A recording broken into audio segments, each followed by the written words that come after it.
혹시 이분이 누구인지 아시겠습니까?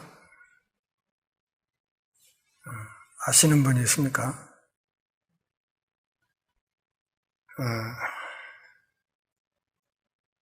시각장애인인 국민의힘 소속 김예지 의원입니다. 국민의힘 안에 34명의 기독교인이 있는데 그 34명의 기독교인 가운데 시각장애인인 이 김예지 의원 한 사람만 눈이 제대로 떠져 있었다. 그렇게 생각을 하고 나머지는 다 눈이 멀었다. 이렇게 생각하고 있습니다. 윤석열의 내란으로 탄핵 정국이 이어지면서 제가 국민의힘 기독교인 국회의원들의 전화번호를 일일이 확인해서 그 사람들 앞에 편지를 보냈습니다. 나라와 민족을 위해서 신앙 고백을 바르게 해 주시라. 그런 요지의 편지였습니다. 그 편지 전문은 지금도 제 페이스북에 그대로 올려져 있습니다. 결과적으로는 김예지 의원을 제외한 나머지가 전부 무늬만 기독교인이었다. 그리고 나이롱 기독교인이었다 하는 사실이 드러났습니다. 몇 년 뒤에 총선 때가 되면 또 그 사람들은 자기들이 기독교인이라고 하면서 여기저기 교회 예배에 참석하겠지요. 그리고 내가 기독교인이니까 표를 달라고 또 이야기를 할 것이라고 생각합니다. 오늘 본문은 예수님이 예루살렘을 향해서 올라가는 길에 여리고에서 출발해서 예루살렘으로 올라가는 그 길에서 만났던 맹인 두 사람이 예수님의 은혜로 눈을 뜨게 된 이야기를 다루고 있습니다. 우리가 오늘 본문에서 눈여겨보아야 될 대목은 명인 몇 사람? 두 사람. 이렇게 두 사람이라고 이야기를 하면 머리가 좋은 분들은 즉시 지난주에 우리가 다루었던 살로메가 자기의 두 아들을 예수님의 나라에서 하나는 그분의 우편에 하나는 그분의 좌편에 있도록 해달라고 이야기를 했던, 다시 말하면 엄마 찬스를 활용해서 자기의 두 아들을 출세시키려고 했던 그 장면을 떠올릴 수 있을 것입니다. 그리고 나머지 10명의 제자들은 이 두 사람이 먼저 발등거리를 해서 예수님 앞에 가서 작업을 했다는 사실에 굉장히 화를 냈다 하는 이야기가 있었고, 그리고 그런 상황에서 예수님은 세상의 통치자들은 힘과 권력이 주어지면 그것으로 계엄도 선포하고 뭣도 하고 해서 총칼로 사람들을 밀어붙이며 가려고 하지만 너희들은 그러면 안 된다. 왕이 되려고 하면 먼저 종이 되어야 한다. 그리고 섬기는 사람이 되어야 한다. 이렇게 말씀하시면서 본문 바로 앞에 있는 28절에서 내가 뭐하러 왔는가? 내가 많은 사람의 대속물로 나를 내어주려고 이 땅에 왔다. 이렇게 말씀하시면서 예수님 자신의 삶을 섬김의 표본으로 제시하셨습니다. 그것이 지난 주간에 우리가 다뤘던 말씀입니다. 29절을 같이 보겠습니다. 그들이 여리고에서 떠나갈 때 큰 무리가 예수를 따르더라. 이렇게 얘기했습니다. 제가 지도 나눠드렸어요. 예수님 당시에 팔레스타인 지도인데 이 지명들은 그냥 읽으면 대충 알 수 있어서 제가 번역해서 붙이지는 않았습니다. 동그라미 2개가 있고 화살표가 그어져 있죠. 그래서 여리고에서 출발해서 예수님이 이 예루살렘을 향해서 올라가는 그 여정이 오늘 본문의 배경이 된다 하는 사실을 말씀드립니다. 여리고에서 예루살렘까지는 고도차가 상당히 있어서 우리식으로 말하면 여기 전주에서 진안 쪽으로 올라가는 것 같은 그런 길입니다. 그러니까 예루살렘이 상당히 고지대지요. 높은 지대에서 한참을 올라가야 예루살렘에 이르게 됩니다. 누가복음 18장 35절을 보면 거기에 2가지 우리가 참고해야 될 정보가 있는데 누가는 뭐라고 얘기했습니까? 예루살렘에 가까이 가셨을 때 이렇게 말하고 그리고 그 끝에 보면 길가에 앉아 구걸하다가 이렇게 이야기를 함으로써 이 길가에 앉아 있는 이 맹인이 거지였다는 사실을 말하고 있습니다. 그런데 오늘 본문 29절을 보면 마태는 예수님이 여리고에서 떠난다 이렇게 말을 하고 있고 누가는 여리고에 가까이 가셨을 때 이렇게 설명하고 있습니다. 어떤 사람들은 성경을 아주 안 좋은 눈으로 보려고 하는 사람들은 봐라 봐 똑같은 상황에도 성경에 오류가 있잖냐 이렇게 해서 성경의 권위를 허물려는 사람들이 많이 있는데 사실은 그렇지 않습니다. 제가 여기 전주에서 출발해서 김제를 간다고 합시다. 여기는 전주의 구도심이고 김제 방면으로 나가다 보면 신시가지가 있지요. 여기도 전주고 거기도 전주입니다. 엄격히 말하면 여기는 구전주고 신시가지는 신전주입니다. 그러기에 김제 방향으로 가려고 할 때 제가 여기서 출발한다 이렇게 말할 때는 전주에서 출발하여 이렇게 표현을 할 수가 있겠고 출발해서 신시가지로 접근할 때는 전주에 가까이 다가갔을 때 이렇게 표현할 수가 있는 것입니다.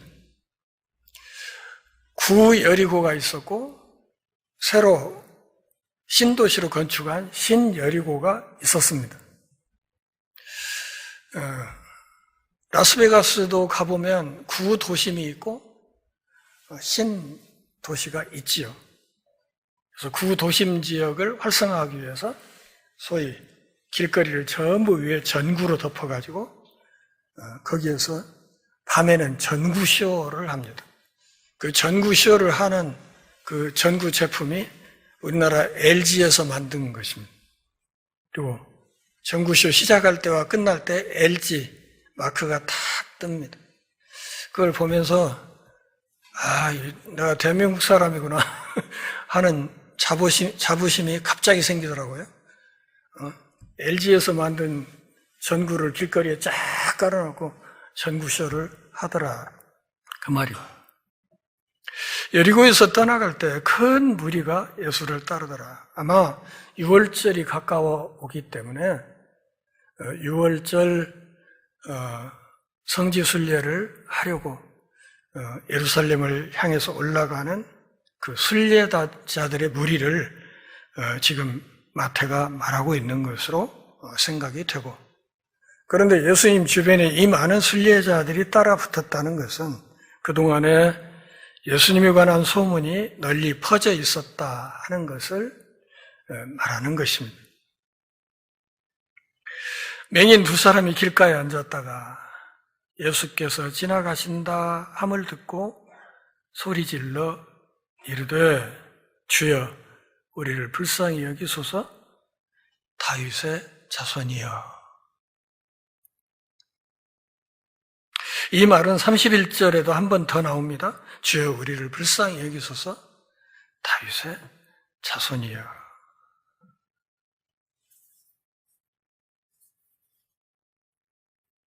마태복음 11장 2절부터 5절, 그리고 이사야서 35장 5절, 그리고 29장 18절 말씀을 보면 예수님이 오셔서 눈먼 자의 눈을 뜨게 해주는 이 일이 메시아의 표징이었다 하는 것을 확인할 수 있습니다.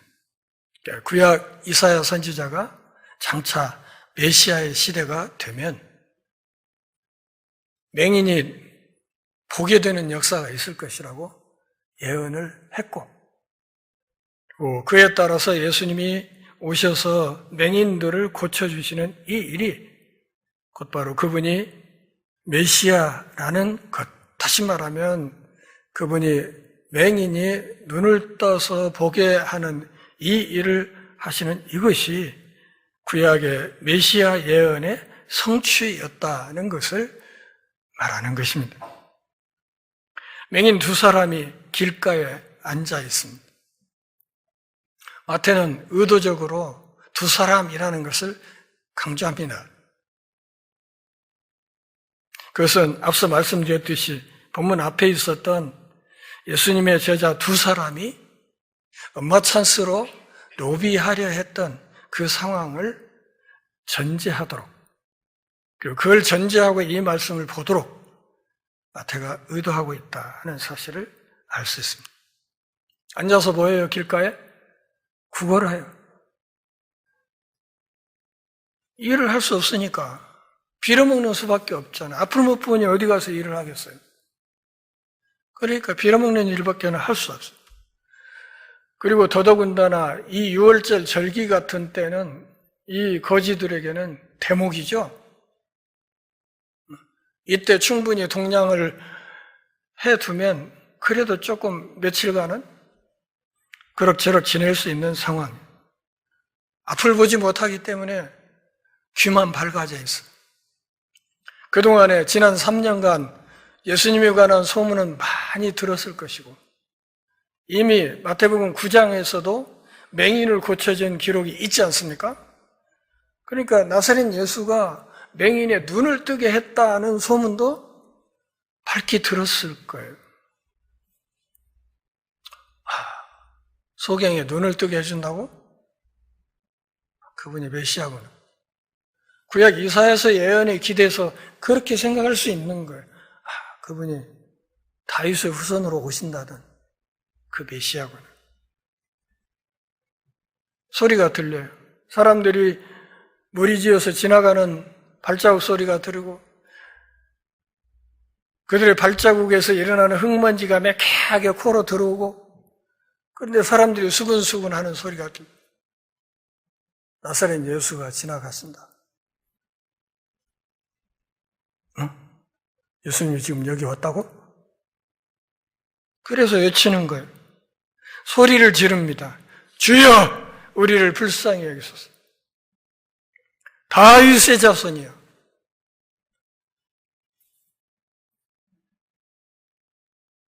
여기 다윗, 우리를 불쌍히 여기소서 하는 이 말은 이미 우리가 앞서 다뤘던 마태복음 20장 28절 말씀에 기대어서 하는 이야기입니다. 예수님이 뭐하러 오셨다고요? 많은 사람의 대속물로 나를 주려고 왔다. 나 때문에 많은 사람들이 살아날 것이다 하는 이 약속에 기대어서 하는 소리. 다윗의 자손 메시아 주님, 우리를 좀 불쌍히 여겨주십시오. 이 불쌍히 여겨주세요 하는 이 말은 자비를 베풀어 주십시오 이런 말입니다. 본문 앞에 30절 맨 앞에 헬라어 성경 원문을 보면 보라라는 말이 있어요. 보라, 보라, 맹인 두 사람이 길가에 앉았다. 이 맹인 거지에게는 나사렛 예수가 지금 자기들 앞에 지나간다는 이 이야기가 일생일대의 기회예요. 일생일대의 기회. 다윗의 자손, 주님이라고 부르는 이 나사렛 예수를 향해서 이 맹인 두 사람이 뭘 요청했습니까? 한 푼 주십시오 했습니까? 그게 아니에요. 우리를 불쌍히 여겨주십시오. 메시아인 당신이 우리를 좀 불쌍히 여겨주십시오.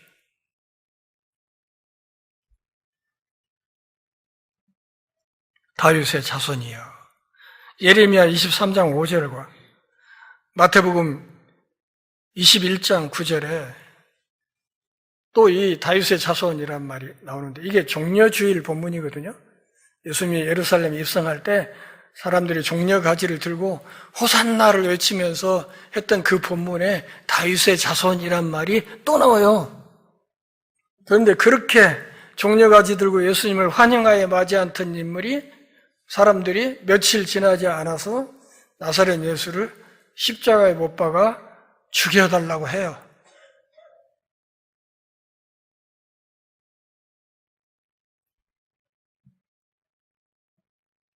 예레미야 23장 5절에서 다윗의 후손으로 메시아 올 것이라 이렇게 예언이 되어 있습니다.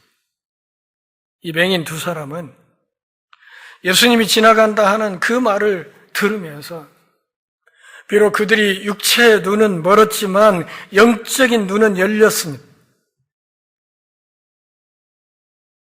당시 이스라엘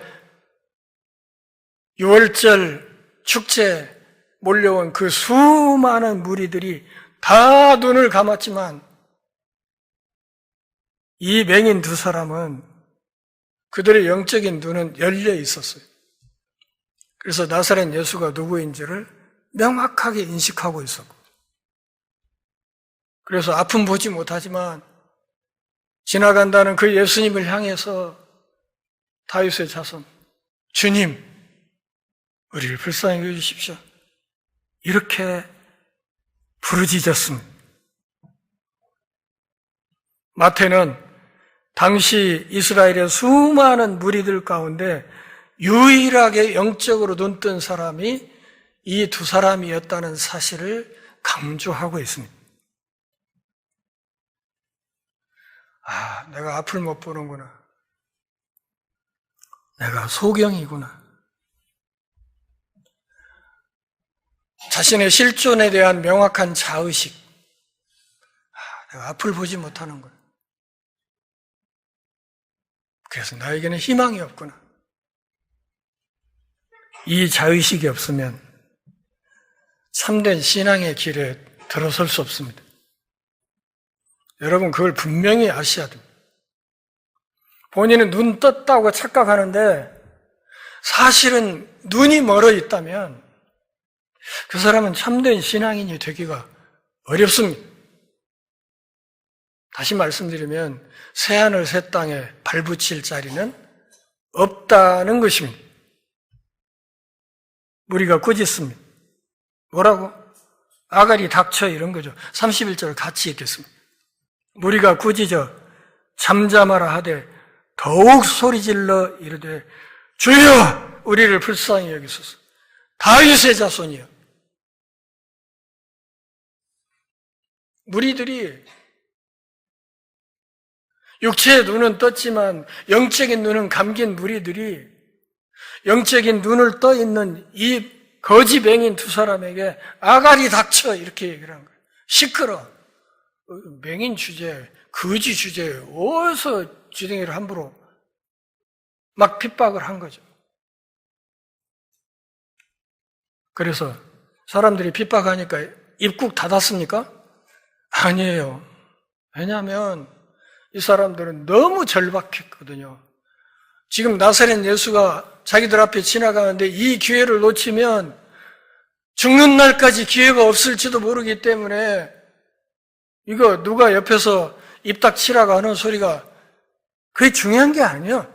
중요한 건 내가 저분의 긍휼을 저분의 은총을 덧입는 것.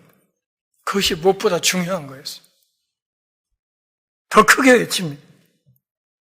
주여 우리를 불쌍히 여겨 주십시오. 다윗의 자손이요. 다윗의 자손이요.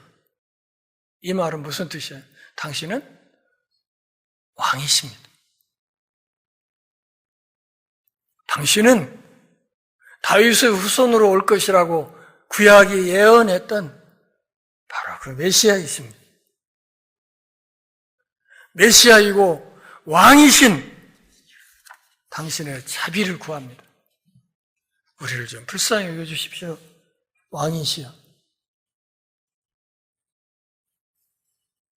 시끄러웠겠죠? 상황이 상당히 소란했을 겁니다. 그냥 지나갈 수도 있어요. 왜냐하면 예수님 지금 당신의 십자가를 향해서 묵묵히 예루살렘으로 올라가는 중이거든. 그리고 길가에 있는 그 수많은 거지들 한두 명 본 거 아니고 맹인 한두 번 본 거 아니고 무시하고 갈 수 있어요. 그런데 32절에서 마태는 예수님의 모습을 머물러 서서 이렇게 표현했습니다. 예수께서 머물러 섰다. 그들을 불러 이르시되 당신들에게 무엇을 하여 주기를 원하십니까? 제가 번역을 반말로 안 했어요. 당신들에게 무엇을 하여 주기를 원하십니까? 새 한글 성경이 나왔는데요.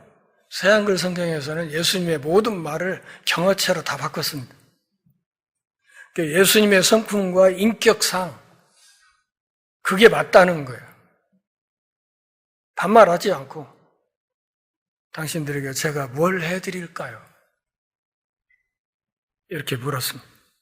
머물러 서서 그들을 불러서 저 맹인들 데려오라고 해놓고 여러분에게 제가 뭘 해드리면 좋겠습니까?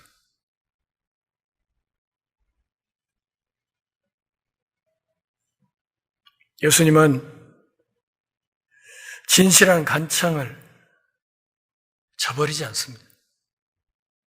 그것이 제가 그분을 믿는 이유이기도 합니다. 그러기에 기도합니다.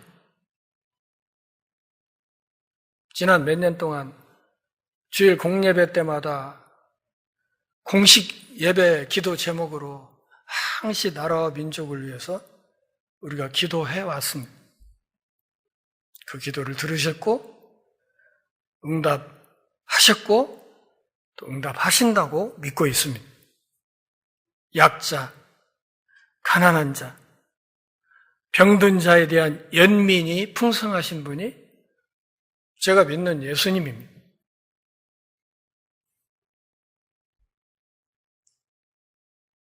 머물러 섰습니다. 당시 종교 기득권 세력에게는 헤롯을 향하여 저 여우 같은 새끼, 바리새인들을 향해서는 너희들에게 하나님의 저주가 있을 것이다. 이렇게 호되게 말씀을 하시면서도 여기 길가에 소경 맹인 같은 약자, 가난한 자, 병든 자는 얼마나 따뜻하게 품으셨는지 모릅니다. 그게 우리가 믿는 예수님의 기본 품성이에요. 그것 때문에 저는 그분을 믿습니다.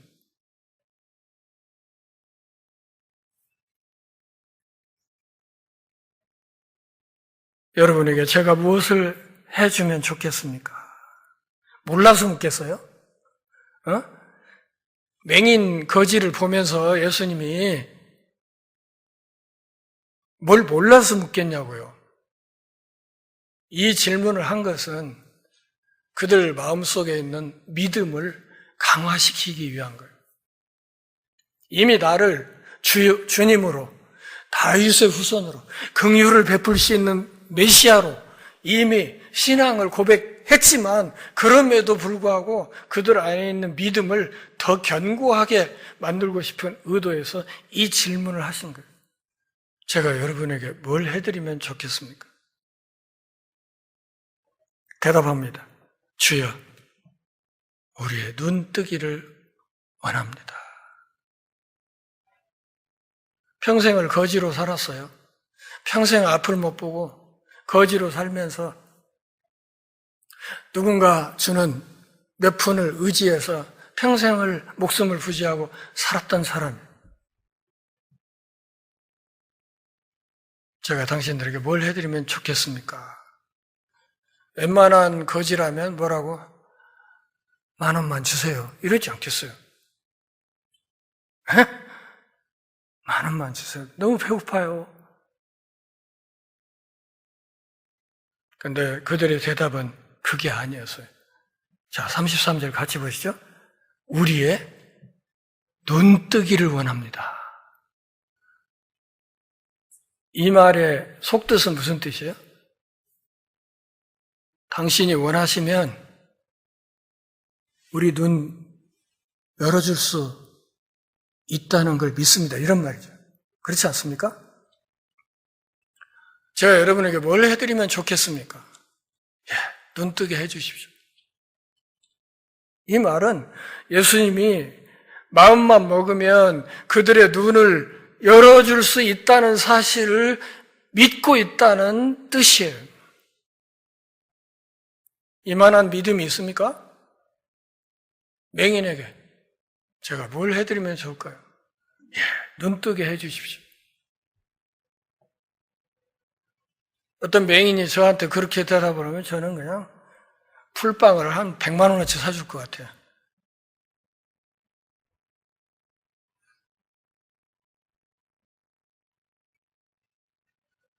명확한 목표가 있었어요. 뭘 해드리면 될까요? 눈을 뜨게 해주십시오. 이 대단한 믿음이에요. 나사렛 예수라면 우리의 눈을 열어줄 수 있다. 태어나서 한 번도 세상을 보지 못한 우리의 이 오랫동안 닫혀있는 이 눈을 열어줄 수 있다. 이걸 굳게 믿었다는 거예요. 34절 같이 읽겠습니다.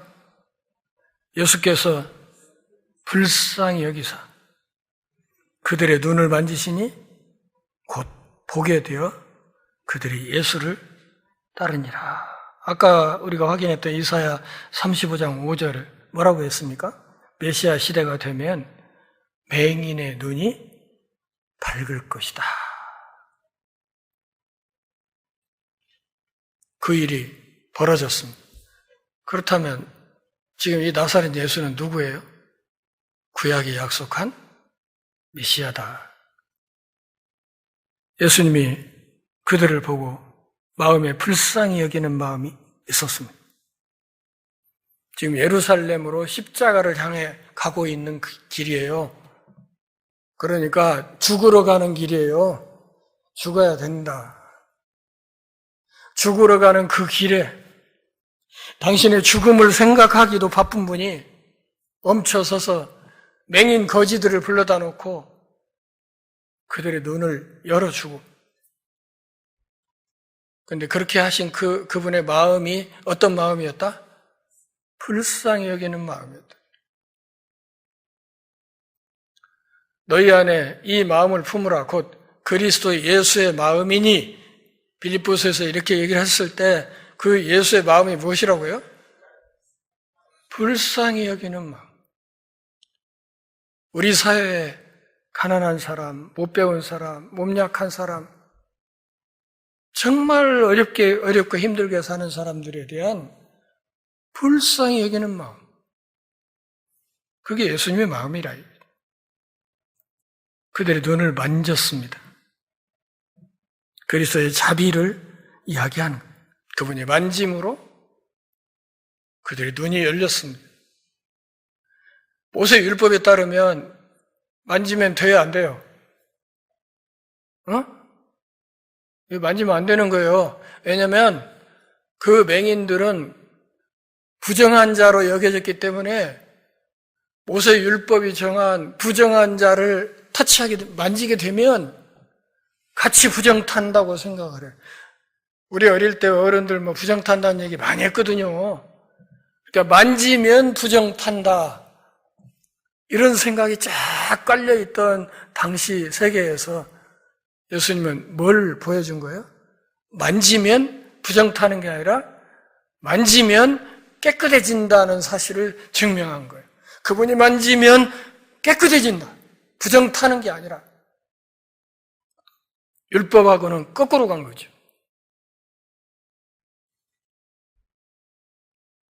만짐으로 정결케 했습니다. 이 부분을 주의하면서 존 뉴턴이 이런 메모를 남겼어요.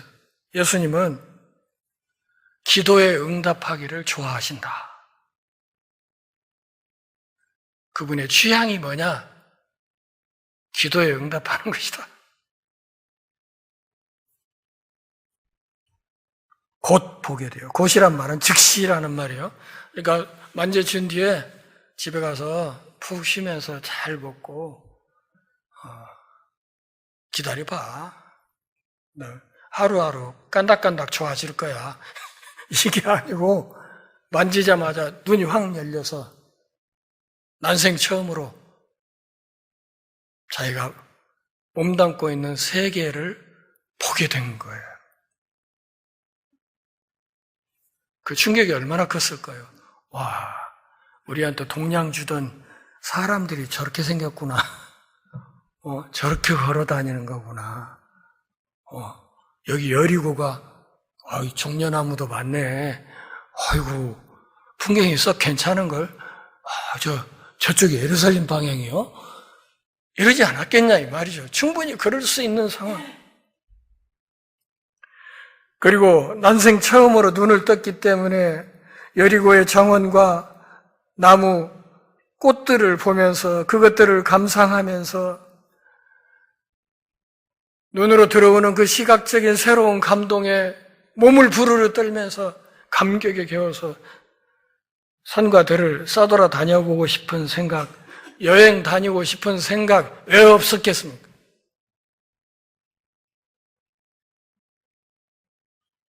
그러나 마태는 그들이 눈 뜬 뒤에 그들의 행동을 이렇게 설명합니다. 그들이 예수를 따르니라. 이미 앞에서 예수님은 제자들에게 뭐라고? 나를 따르라고 했죠. 예? 자기를 부인하고 자기 십자가를 지고 나를 따르라 이렇게 얘기를 했죠. 그러니까 여기 따른다는 이 말은 제자의 길을 걷기 시작했다 그런 뜻이에요. 하나님을 진정으로 만난 사람들, 그들은 누가 강요하지 않아도 감사의 표시로 그분을 따르게 되어 있습니다. 그것이 제자의 삶입니다. 뭐라고 해서 하는 게 아니에요. 연락하고 문자 보내고 좀 참석하세요 해서 하는 게 아니라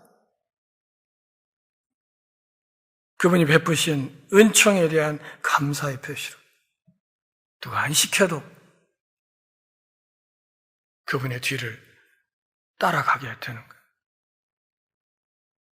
난생 처음으로 유월절 잔치도 보게 되었을 것이고 그러나 뜻밖에도 예수님이 십자가에 못 박혀 돌아가시는 장면도 봤을 것입니다.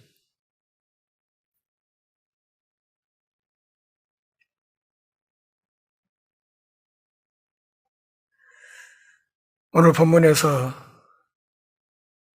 우리가 생각해 봐야 될 것이 있습니다. 저 9장의 소경을 고쳐주신 장면에서는 눈 떠진 맹인에게 입 다물라고 했어요. 내가 메시아라는 거 소문내지 마라 하셨는데 오늘 본문에서는 그런 함구령이 없어요. 왜? 십자가가 이제 코앞이거든. 그러니까 굳이 그렇게 입단속을 할 이유도 없는 거예요. 당시에 죽을 걸 알고 그 길을 가고 있기 때문에 굳이 입 다물라고 할 필요가 없는 상황이었다. 예수님은 동족의 반대가 임박한 상황, 당신을 죽이는 처참한 십자가 형벌이 앞에 있음에도 불구하고 여리고 길목에서 그분의 자비를 베풀어 주었습니다. 예수님의 마음이 무엇인가? 상처 입은 사람에게 자비를 베푸는 것입니다. 지난주에 다뤘던 제자들의 욕망과 오늘 본문에 등장하는 이 두 맹인의 믿음이 현저하게 대비되고 있습니다. 은근히 로비에서 높은 자리 차지하려고 했던 제자들, 눈을 뜨자마자 기꺼이 예수님의 뒤를 따라서 제자의 길을 나선 이 두 사람이 눈에 띄게 대조되고 있습니다. 지금 예수님 주변에 모여있는 이 수많은 무리들이 며칠 뒤면 다 예수를 버리고 그를 십자가에 못 박아 죽이라고 할 것입니다. 예수님은 자신을 위해서가 아니라 당신 곁에 불쌍한 사람들을 위해서 그분의 권능을 사용하셨습니다.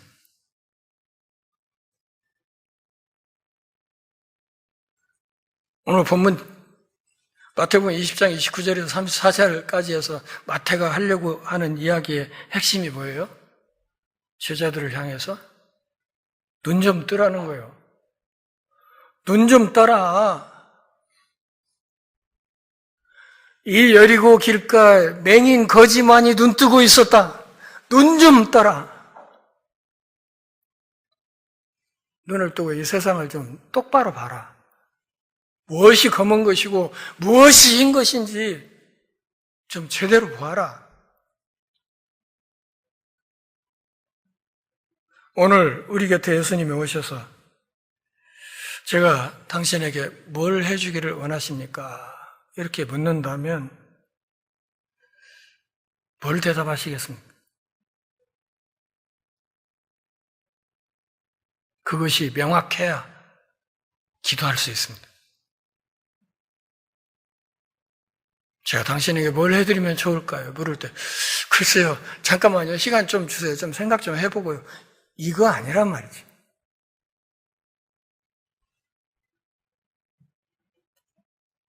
주님의 은혜로운 선물의 결과는 제자도입니다.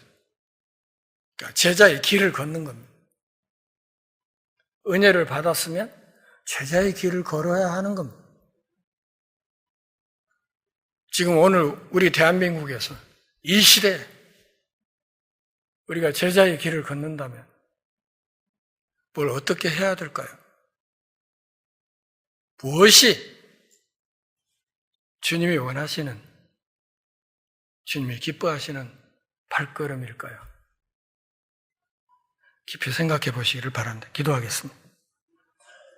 하나님 아버지, 오늘도 주의 말씀 앞에서 우리 신앙의 옷깃을 여미는 복 주셔서 고맙습니다. 우리 생이 다하는 그날까지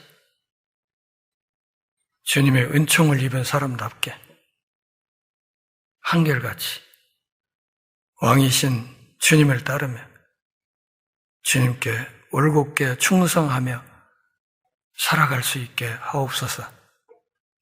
예수님의 이름으로 기도합니다.